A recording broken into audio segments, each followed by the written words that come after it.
This is 7 National News, and in our top story. His Highness Sheikh Mohammed bin Rashid Al Maktoum, UAE Vice President, Prime Minister and ruler of Dubai, attended the opening day of Boao Forum for Asia Financial Cooperation Conference. His Highness Sheikh Mohammed attended the opening day together with Zhang Pian, the former Vice Premier of the State Council of China, along with around 350 high-ranking government officials, policymakers and academics. The two-day forum is expected to provide a platform for discussions aimed at driving forward the conversation on key financial issues confronting Asian countries and laying the groundwork for closer collaboration in the future. His Highness Sheikh Mohammed bin Rashid was accompanied by Deputy Ruler of Dubai, His Highness Sheikh Maktoum bin Mohammed bin Rashid Al Maktoum, Minister of International Cooperation and Development, Her Excellency Sheikha Lubna bint Khalid Al Qasimi.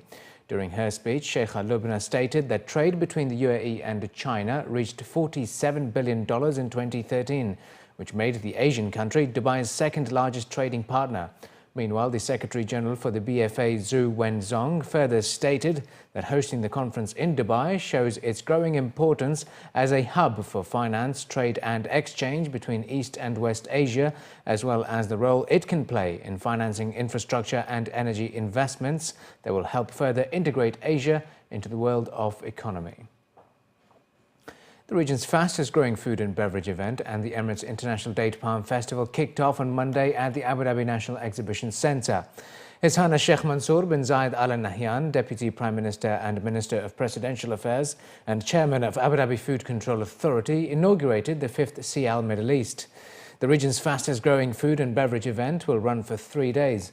In his opening remarks, His Highness Sheikh Mansour bin Zayed Al Nahyan stressed that CIAL Middle East has attained its well-deserved position over the past 5 years to become one of the region's most important industry events. He also inaugurated the 8th Emirates International Date Palm Festival, which showcases a wide variety of date fruits and date-related products, including jams and syrups. In addition to dates, there are also other produce on display that have been grown locally.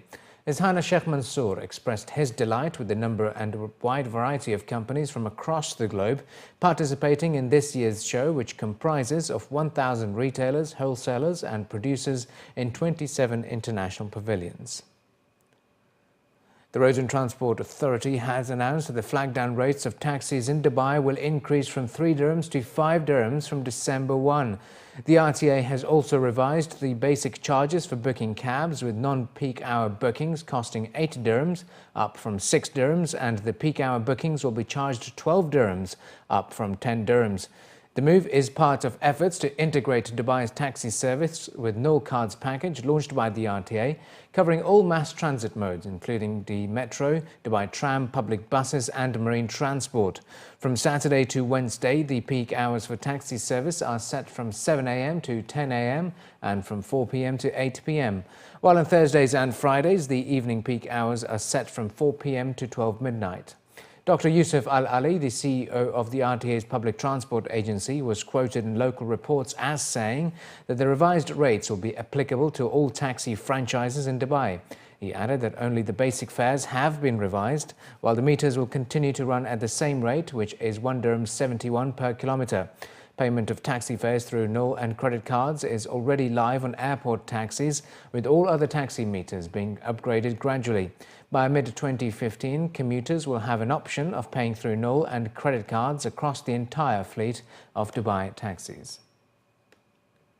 Crashing while driving at a speed of 220 kilometers an hour has the same impact as falling from the 63rd floor, according to comments made by the Dubai Traffic Police during the launch of their Speeding Kills campaign. Major General Mohammed Saif Az-Zafin, the Assistant to Dubai Police Chief for Operations Affairs and Head of the Federal Traffic Council, said that the campaign, which is in its 4th year, will run between November 23 and the end of December.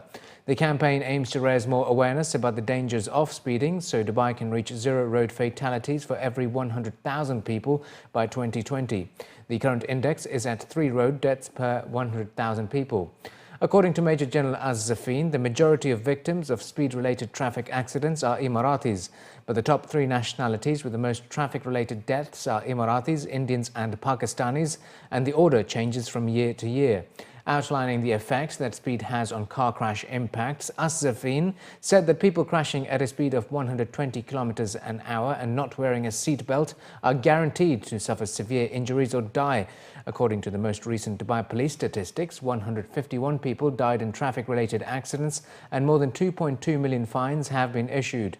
In 2013, Dubai police issued 1,416,667 speeding tickets, of which 77.4% were for going over the speed limit by 21 kilometers an hour to 30 kilometers an hour. Out of the 761 radar tickets, 385 were issued to drivers speeding on Emirates Road, with the top speed recorded at 254 kilometers an hour. On Sheikh Zayed Road, the top speed recorded was 265 kilometers an hour, and there were 187 fines issued, followed by 62 fines on the Dubai to Al Ain Road at a maximum speed of 246 kilometers an hour. Sheikh Mohammed bin Zayed Road with 42 fines and a speed of 251 kilometers an hour. Al Khail Road with 25 fines and a top speed of 245 kilometers an hour. In an effort to contribute to the ongoing drive to advance health and medical care in the UAE and the region, the annual Rush Days Middle East is holding its 3 days run in Dubai until the 27th of November. The UAE Ministry of Health's consultant, family physician, Director of Health Education and Promotion Department, Dr. Fadila Sharif, inaugurated the second edition of Rush Days Middle East earlier today. Following a successful inaugural event last year, Roche says this will provide the industry a platform to acknowledge, develop and engage the region's experts. This year, there is greater focus on cardiac biomarkers and women's health, spanning oncology and pregnancy care. Roche Diagnostics Middle East General Manager Moritz Hartzmann says the demand is increasing for quality and value from healthcare providers as the healthcare sector in the Middle East continues to develop. In line with this, he announced the launch of a customer support center and an online training service to support the sector's growth in the region. It is true that the latest technologies are available in the UAE. We have some of the very innovative solutions that are actually currently set up in the country. But all of this, of course, implies as well a lot of knowledge among the operators to make sure that the blood samples are then treated correctly and that you benefit from this innovation. This is why we have launched a lot of training facilities as well for the healthcare professionals, such as the event we're holding today. It is to share and to improve the knowledge and to provide training. We feel that there's more that can be done for the health of women, and actually there's a couple of new technologies available that help improve the health of women. This is why we want to make this available in the region, for the women in the region in particular, because sometimes they are probably taking more efforts for their family than for themselves. Cardiovascular and oncology are two other focuses we have due to the specific prevalences of diseases in the Middle East. Moritz Hartzmann also highlighted the importance of an intravitreal diagnostics or IVD. Hartmann says IVD results are the basis of decisions for 60% of spending on healthcare systems. We believe more treatments can take place, especially as well here in the region, rather than having to go out for a treatment, which gives access to more patients. Dubai Festivals and Retail Establishment, DFRE, and the Dubai Gold and Jewellery Group announced on Monday the biggest ever gold and jewellery promotion in celebration of the 20th edition of the Dubai Shopping Festival. The announcement was made in a lead-up to DSF, which will run from the 1st of January till the 1st of February. After 2 decades of successfully catering to the demands of shoppers coming from across the globe, organisers say shoppers will have a chance to win up to 15 million dirhams worth of prizes. Dubai Gold and Jewellery Group Chairman Tawheed Abdullah says they are holding the biggest gold and diamond promotion to mark the 20 successful years of DSF. The Dubai Gold and Jewellery Group has given away 734 kilograms of gold and 41 carats of diamonds during the past editions of the Dubai Shopping Festival and Dubai Summer Surprises over the years. Meanwhile, the CEO of DFRE, organisers of DSF, Her Excellency Layla Sahel, says the 32 days of the festival will give shoppers good value for money, plenty of chances to win, as well as an opportunity to take part in making history with the Dubai Celebration chain. This is, the the 20th edition Dubai Celebration Chain is one of our major activation for this edition in partnership with our Golden Jewelry Group. And with this, we will break another record of 5 kilometers of chain, which is going to weigh more than 180 kilos. I think it's very obvious that the promotion this year is quite on a large scale.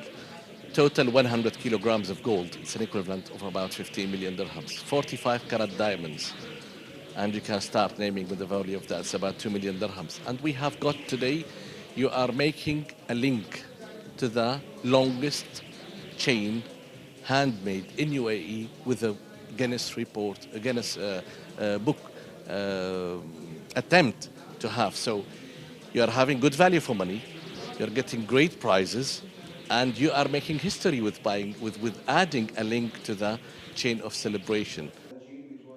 The Vice Chairman of Dubai Golden Jewelry Group, Chandu Saroya, says more than 500 jewelry retail outlets across Dubai will participate to make the world's longest handmade gold chain.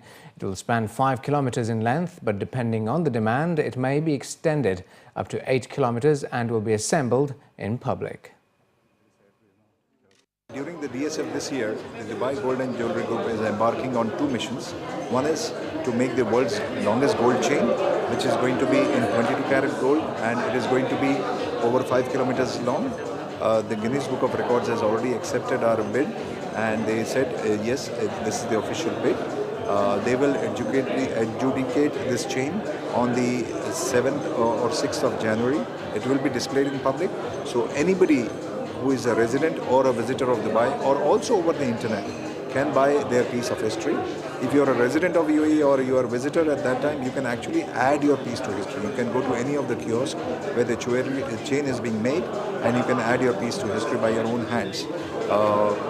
By adding this piece of history or buying this piece of history, you get a chance to win the 100 kilo raffle draw also. Our Dubai jewelers have joined hands, and they have sponsored, some of our jewelers have sponsored this bid to give 100 kilos of gold with 100 kilos of gold with 45 1 carat diamonds. So anybody who buys jewelry for 500 dirhams can get a chance to win 1 kilo of gold every day, plus the weekly draw of 5 kilos, plus the mega draw of 20 kilos. And there is also going to be a radio campaign where you can send your SMS with your numbers, and you get a chance to win the UAE gold bullion coin. So there are always, I say, when in Dubai, do buy jewelry. And finally, looking to other news. American reality TV star Kim Kardashian West launched her latest fragrance in Dubai alongside the opening of Perfume Monde, one of the world's largest perfume showrooms, on Monday night. Also a successful entrepreneur, Kim Kardashian West revealed the inspiration of her 7th and newest fragrance, Fleur Fatale, at a press conference. According to her, this is different from her previous fragrances, with its inspiration coming from floral scents. Kim has described her new fragrance as captivating and feminine, and it comes in a bottle inspired by her love of roses. For the next 2 weeks, it will be sold exclusively at Perfume Monde before being rolled out to retailers nationwide. This isn't my first time here to Dubai, and every time I come, I just feel more and more welcomed. I love it here. I love the fact that I can come and launch a fragrance and do business here, and they just thank you for welcoming me, and I can't wait to come back. When I was pregnant, I was really turned off by a lot of scents, and I became really, really picky. So after I had the baby, everyone started to send me flowers, a lot of roses, and I became obsessed with the scent of rose. And I would look for the scent everywhere, in skincare, hair care, everything. And I used to Google what products had the scent rose in it and try everything. And I never got sick of it. And I knew I really wanted to create something that was a little lighter and that had a really heavy rose scent. So I think we came up with the best rose scent that I could find, because there wasn't a whole lot out there that I really wanted. And I'm so proud of this fragrance.